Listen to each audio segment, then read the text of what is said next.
Se déplacer à Kinshasa n'est pas aisé de manière générale. C'est encore plus difficile.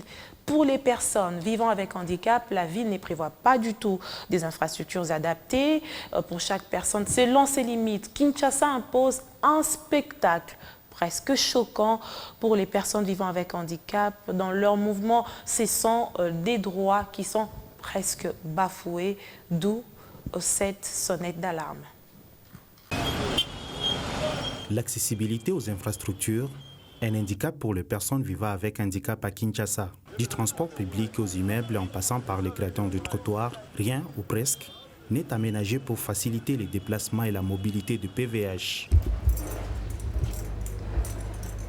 Les calvaires est quotidien, les nerfs s'y adaptent et il faut se prédisposer à jouer au héros, les parcours étant complexes. Vivre à Kinshasa avec le handicap, c'est un calvaire.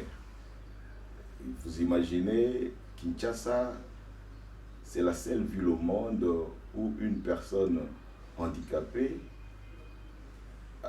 et une personne dite valide se battent pour attraper une place au transport, vous imaginez.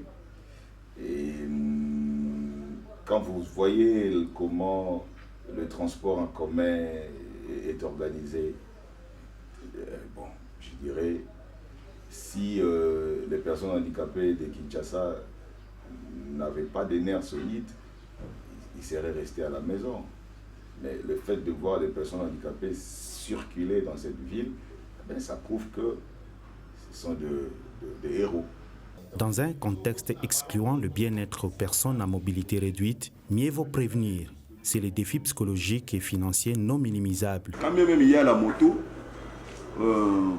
pour des raisons de fidélisation, vous êtes obligé, des fois il y a une course de 1000 francs, vous payez 2000. Pour que la personne, demain, si vous l'appelez, qu'il soit vraiment disponible ou que vous soyez prioritaire, quoi. La Constitution garantit une égalité à tous les Congolais. Au niveau législatif, un projet de loi destiné à protéger les PVH est dans le tiroir de la Chambre basse en attendant son vote. Il y a une proposition de loi, mais qui a été enrichie par des organisations de personnes handicapées. Et je fais partie de ces organisations-là.